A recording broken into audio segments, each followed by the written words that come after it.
Last class में हम लोगों ने शायद पार्टिकुलेट मैटर वगैरह कर रहे थे। और पार्टिकुलेट मैटर हम लोगों ने उसमें शायद फॉग वगैरह तक कर लिया था, फॉग और स्मोक इस बारे में कर लिया था। पार्टिकुलेट मैटर में ही एक और मतलब पार्टिकुलेट एयर पॉल्यूटेंट्स में, पार्टिकुलेट मैटर में तो नहीं लेकिन पार्टिकुलेट एयर पॉल्यूटेंट्स उनको हम लोग कहते हैं। मतलब हवा में छोटे जो कण घुले हुए होते हैं उन उनसे संबंधित ही एक और टाइप का पॉल्यूशन होता है जिसे हम लोग फ्लाई ऐश कहते हैं। फ्लाई ऐश या उड़ने वाली जो राख है वो। देखो, फ्लाई ऐश अमूमन कोयले को जलाने से उत्पन्न होती है। जैसे आपने देखा होगा, जो ताप विद्युत गृह हैं या थर्मल स्टेशंस हैं, उनमें हम जब कोयला जलता है बहुत बड़ी मात्रा में, तो कोयला राख में ही कन्वर्ट होता है। और वो राख बहुत बारीक होती है, क्योंकि कोयले की जितनी क्वालिटी फाइन होगी उसका दहन जो है उतना कंप्लीट होगा, उतना ही फुल दहन होता है उसका, कंप्लीट रूप से वो जल जाता है। तो फिर केवल उसमें राख बचती है। ठीक है। ये राख वायुमंडल में घुल जाती है। इसलिए आप देखते होंगे कि जो थर्मल पावर स्टेशंस हैं उनके चारों ओर राख उड़ती रहती है, हवा में भी राख मिलती रहती है। घर काले हो जाते हैं नॉर्मली उन एरियाज में। तो इसको ही हम लोग फ्लाई ऐश कहते हैं, उड़ने वाली राख। ये हानिकारक होती है। हानिकारक ये इसलिए है क्योंकि कोयले में एक तो सिलिकॉन, क्योंकि कैल्शियम तो होता ही है इसमें, सिलिकॉन भी होता है कोयले में। तो सिलिकॉन डाइऑक्साइड भी इसमें निकलती है, सिलिकॉन डाइऑक्साइड मिलती रहती है। फिर दूसरा, भारी धातु भी मिक्स होती हैं कोयले में, क्योंकि जमीन से निकलता है और जमीन में भारी धातुएं होती हैं जैसे एल्यूमिनियम वगैरह। तो वो भी जल जाती हैं और जल के राख में कन्वर्ट होके और उड़ती हैं। तो aluminium silicate, silicon dioxide, lead, arsenic, ये ऐसी जो भारी धातुएं हैं वो इस फ्लाई ऐश में मिलती हैं।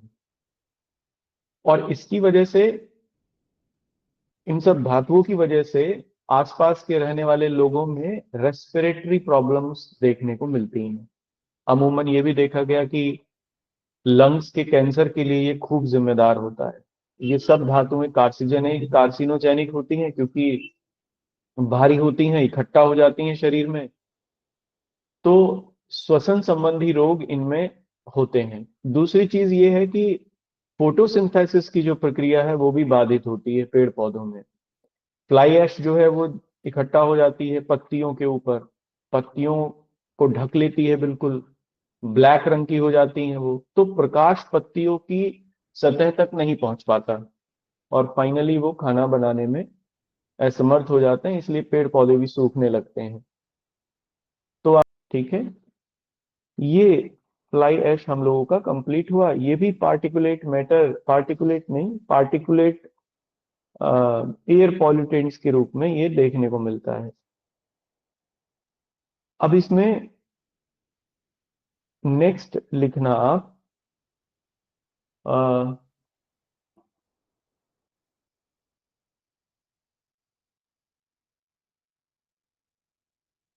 वैसे तो मेरे हिसाब से ये कंप्लीट हो गया पार्टिकुलेट मैटर का।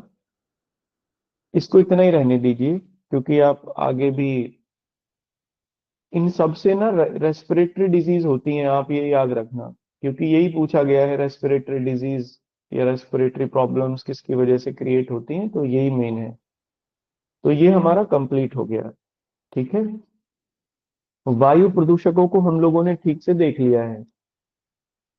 अब इसमें वायु प्रदूषकों की जो ये मेन मेन गैसें हैं ना, इनके बारे में भी सवाल आते हैं। जैसे कार्बन मोनोऑक्साइड कैसे उत्पन्न होती है, क्या करती है, नाइट्रोजन के ऑक्साइड्स, ये तो एक बार इनको भी देख लेते हैं। तो आप अगला हेडिंग डालना, बड़ा हेडिंग होगा ये। वायु प्रदू ऐसा लिखना, प्रमुख वायु प्रदूषक गैसें, प्रमुख वायु प्रदूषक गैसें एवं उनकी उत्पत्ति। इंपॉर्टेंट, इंपॉर्टेंट पॉल्यूटिव गैसेस या important air pollutive gases and their evolution. ठीक है, या देयर प्रोडक्शन ऐसा लिख लीजिए, एंड देयर प्रोडक्शन ऐसा लिख लीजिए। देखो, इसमें सबसे खतरनाक होती है कार्बन मोनोऑक्साइड, सीओ। तो आप सबसे पहले इसी को लिखो, यही बहुत बार आया है क्योंकि ये अखबारों में भी चर्चा में रहती है, न्यूज वगैरह में इसके बारे में पूछ लेते हैं। तो पहला लिखना कार्बन मोनोऑक्साइड, सीओ। देखो ये उत्पन्न कैसे होती है। तो सबसे पहले तो इसके उत्पन्न होने का कारण ये है, जितने भी फॉसिल फ्यूल हैं, जितने भी टाइप के फॉसिल फ्यूल हैं, यानी जिन फ्यूल्स में कार्बन होता है वो सभी फॉसिल फ्यूल हैं, इन सभी के जलने से ये उत्पन्न होती है। लेकिन इम्परफेक्ट बर्निंग से, मतलब हमेशा इम्परफेक्ट होती है बर्निंग, तो कभी परफेक्ट होती नहीं। लेकिन अगर किसी साइंटिफिक टेक्नोलॉजी से बर्निंग को परफेक्ट कर दिया जाए तो ये उत्पन्न ना हो। हमेशा कार्बन या फॉसिल फ्यूल की इम्परफेक्ट बर्निंग से ये उत्पन्न होती है, कोयले से, बाकी जितने भी फॉसिल फ्यूल हैं। एक तो ये इसकी उत्पत्ति तो ये है। दूसरा इसका कारण ये है, अच्छा एलपीजी सीएनजी से भी ये उत्पन्न होती है। एक बार ये सवाल आया है एग्जाम में कि क्या इनसे, मतलब वो शायद ऑप्शंस में कुछ दिया हुआ था, ऐसा मुझे याद आ रहा है। उसमें ये था कि सीएनजी और एलपीजी से ये उत्पन्न नहीं होती है। तो हम लोगों को तो ये ध्यान रहता है कि ये क्लीन गैस है सीएनजी और एलपीजी, है ना।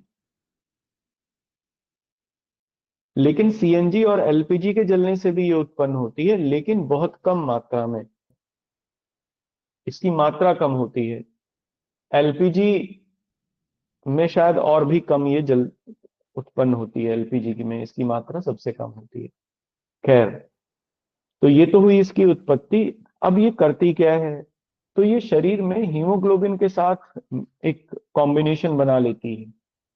हीमोग्लोबिन हमारे शरीर का इसको बहुत ज्यादा पसंद करता है, इसके साथ बहुत जल्दी जुड़ जाते हैं हीमोग्लोबिन की सेल्स जो है। और फाइनली ये ऑक्सीजन को, अब हीमोग्लोबिन के साथ ये जुड़ गई, हीमोग्लोबिन का काम है ऑक्सीजन को लेके जाना, ऑक्सीजन बंद होने लगती है शरीर में जानी, आदमी को पता भी नहीं चलता और उसकी डेथ हो जाती है। इसलिए आपने खूब न्यूज में पढ़ा होगा कि रात को हीटर लगा के सोए या अंगीठी अंगीठी जला के सोए और उनकी डेथ हो गई। यही कारण है उसका, इसलिए ये खूब चर्चा में होती है, क्योंकि ये हीमोग्लोबिन के साथ कॉम्बिनेशन बना के ऑक्सीजन को रोक देती है। इसीलिए इसे दमघोटू गैस भी कहते हैं, स्ट्रैंगुलेटिंग गैस भी कहते हैं।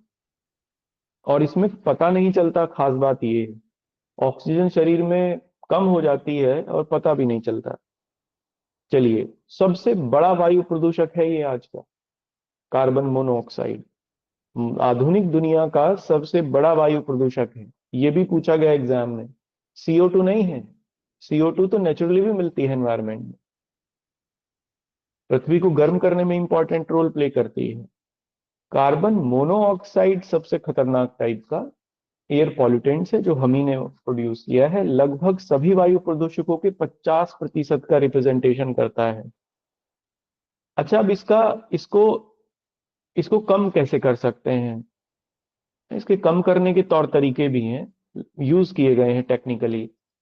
अच्छा, आप लोगों ने पढ़ा है BS3, BS4, BS5, BS6 वाहन, यूरो 3, यूरो 4, यूरो 2, यूरो 5 के बारे में कभी सुना।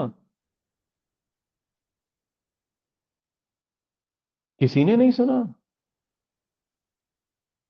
अरे सुना होगा तो, एक्टिवा पे भी लिखा रहता है 5G 6G लिखा हुआ नहीं रहता आपकी एक्टिवा पे, तो बाकी लोग भी देखते हैं। भाई कुछ नहीं देखते हो क्या ऐसे बिल्कुल अपने आसपास? देखते तो हो गए, ये इतना इतना तो, ये तो कोई मंगल ग्रह का प्राणी हो सकता है ऐसा तो, जो बिल्कुल ही ना देखता हो। जो यहाँ रहता है वो कम से कम इतना अवेयर तो होगा कि वो जानने की कोशिश करेगा। खैर, वो यही है, वो जो जनरेशन लिखा रहता है ना उसमें 5G 6G यूरो, आपने बड़े वाहनों पे देखा होगा। आप खैर यूरो तो अब तो नहीं लिखते, पहले लिखते थे क्योंकि पहले यूरोपियन मानक होते थे वो। अब तो भारत स्टेज आ गया है, तो अब BS लिखा हुआ मिलेगा, BS4 BS5 BS6। और ये खूब चर्चा में भी रहता है अखबारों में कि दिल्ली में BS4 वाहनों पर प्रतिबंध लगा दिया गया। देखो इसका मतलब क्या है, BS4 माने भारत स्टेज, 4 या 5 या 6। इसका मतलब इतना भर होता है कि आपने गाड़ियों का सलेंसर देखा होगा जिसमें से धुआं निकलता है। गाड़ियों के सलेंसर में अमूमन फिल्टर लगे हुए होते हैं। अगर गाड़ियों के सलेंसर में आप फिल्टर लगा दो, और आजकल तो एडवांस फिल्टर लगे हुए होते हैं जिसमें एक तरीके एक एक लिक्विड भरा हुआ होता है। करता क्या है वो, कि जितना भी धुआं बाहर निकलेगा उसमें से, उस सब को वो न्यूट्रलाइज करता रहता है। उसका काम है उसे न्यूट्रलाइज करने का। जैसे पार्टिकुलेट मैटर को भी वो सस्पेंड कर देता है, उसमें न्यूट्रलाइज कर देता है, तो पार्टिकुलेट मैटर बाहर नहीं निकल पाते सलेंसर से, वो उसी के अंदर रह जाते हैं।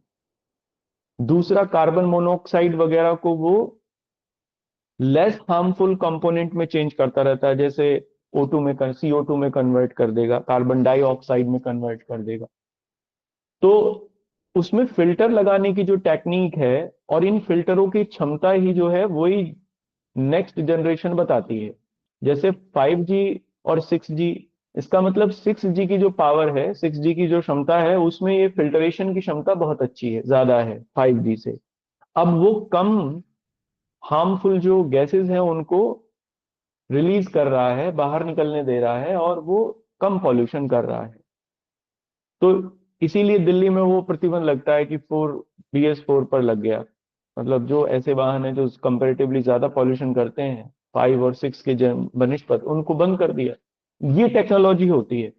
तो इसका निदान आजकल इसी तरीके से खोजा गया है कि साइलेंसर, चूंकि परिवहन वाहनों में सबसे ज्यादा निकलती है, तो परिवहन वाहनों में मॉडर्न साइलेंसर में कुछ सस्पेंडेड टेक्नोलॉजी लगाकर इसको रोका गया है। ठीक है ना? और इसीलिए जब आप पॉल्यूशन बनवाते हो अपना गाड़ी का, उस समय सीओई चेक होती है उसमें कि कितनी सस्पेंड कर रही है आपकी गाड़ी। सीओ के ही मानक होते हैं। ठीक है ना? तो आप इसको लिखो कंटिन्यूएशन में अगले पॉइंट से लिखना। सामान्यतः औद्योगिक संयंत्रों सामान्यतः औद्योगिक संयंत्रों एवं वाहनों में एवं ऑटोमोबाइल वाहनों में फिल्टर लगाकर फिल्टर लगाकर इस समस्या का निदान किया जा रहा है। फिल्टर लगाकर इस समस्या का निदान किया जा रहा है। Generally by using filter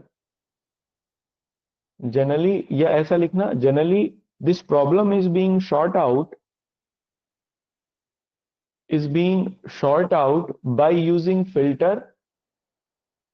by using filter in automobiles and industries। एक नोट और लिखिए। देखो, ये मैक्सिमम मैक्सिमम, क्योंकि फिर ये डाइऑक्साइड में कन्वर्ट हो जाती है, CO, कार्बन मोनोऑक्साइड, ऑक्सीजन से क्रिया करके, और डाइऑक्साइड में कन्वर्ट हो जाती है। वायुमंडल में ये अधिकतम 8 घंटे तक रहती है। ठीक है? और एक और भी बात है,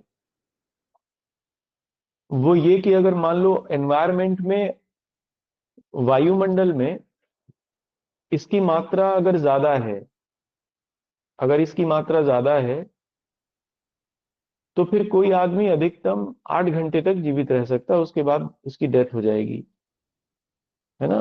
तो ये दोनों, ये हमारा कंप्लीट हो गया। अब इसमें नेक्स्ट हेडिंग लिखना आप, नाइट्रोजन ऑक्साइड्स, है ना, सारे देख लेंगे, लगभग सभी निकलते हैं। नाइट्रोजन ऑक्साइड्स या नाइट्रोजन के ऑक्साइड, जो भी लिखना चाहें, ठीक है। देखो, दो तरीके के ऑक्साइड होते हैं, दो क्या, वैसे तो तीन तरीके के होते हैं। एक होती है नाइट्रिक ऑक्साइड, एक नाइट्रोजन, और एक नाइट्रोजन डाइऑक्साइड, यानी NO2 इसको हम लोग कहते हैं। इनमें एक नाइट्रोजन का जो ऑक्साइड होता है, सॉरी, नाइट्रोजन डाइऑक्साइड, ये तेज गंध वाली गैस होती है। अगर कहीं पर आपको बहुत तेज बदबू आए, बहुत पिंच करने वाली, जैसे अमूमन ये जो अमोनिया बनाने के संयंत्र हैं जहां पर यूरिया वगैरह बनता है, वहां खूब देखने को मिलेगी आपको, बहुत पिंच करने वाली होती है, वहां ये देखने को मिलती है, ठीक है। देखो ये, इससे आदमी मरता तो नहीं, मतलब वायु ये हमारे स्वास्थ्य के ऊपर तो कोई सीधा खतरनाक प्रभाव नहीं डालती, लेकिन ये दो तीन चीजों के लिए बड़ी जिम्मेदार है। एक तो ये अम्लीय वर्षा के लिए जिम्मेदार होती है, नाइट्रोजन के जितने ऑक्साइड्स हैं एसिडिक रेन के लिए जिम्मेदार होते हैं, क्योंकि वो नाइट्रिक एसिड में कन्वर्ट हो जाती है, ये एसिड बनाने में कन्वर्ट हो जाती है, एक चीज। दूसरे, जो ऊंचाई पर उड़ने वाले सुपरसोनिक जेट हैं, उनसे ये नाइट्रोजन ऑक्साइड, नाइट्रोजन के ऑक्साइड निकलते हैं, और उसकी वजह से जो ओजोन है, उसकी परत जो पतली हुई है स्ट्रेटोस्फियर में, समताप मंडल में जो ओजोन मिलती है, ये भी पूछा गया है एग्जाम में कि क्या कारण है, तो ऊंचाई पर उड़ने वाले जेट उसका एक कारण है। और तीसरी चीज ये कि ये पैन के उत्पादन में मदद करती है, पैरा एसिटिल नाइट्रेट के उत्पादन में ये मदद करती है।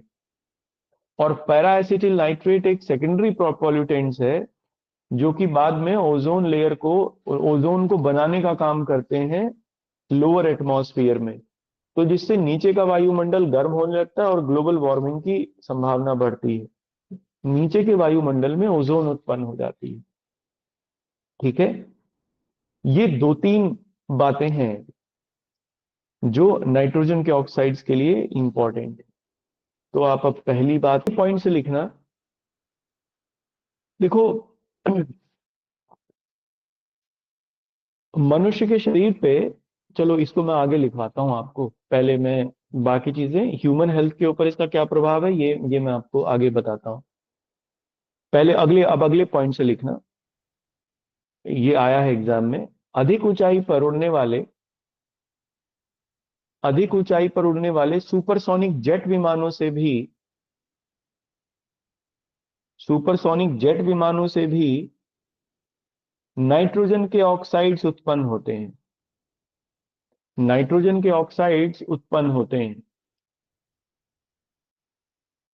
समताप मंडल में उपस्थित ओजोन परत को, ओजोन परत को पतला कर देती है, थिन कर देती है, ओजोन परत को पतला कर देती है। अब इससे क्या होगा, अल्ट्रावायलेट रेज पृथ्वी तक पहुंचेंगी, कैंसर कारक होती हैं, स्किन कैंसर के लिए जिम्मेदार हैं, ग्लोबल वार्मिंग होनी शुरू हो जाती है। तो लिखना, देखो नीचे वाले वायुमंडल में जो नाइट्रोजन है, वो फोटोकेमिकल स्मोग का निर्माण करती है, प्रकाश रासायनिक धुंध कहते हैं इसे, और ये बनाती है सूर्य के प्रकाश से मिलके।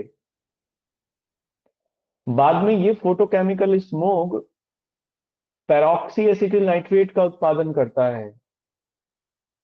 और ये पैन क्या करता है, ये ऑक्सीजन से को ओजोन में कन्वर्ट कर देता है। इसलिए लोअर एटमॉस्फेयर में ओजोन बनाने के लिए जिम्मेदार होती है नाइट्रोजन के ऑक्साइड्स। और ओजोन एक ग्रीन हाउस गैस है।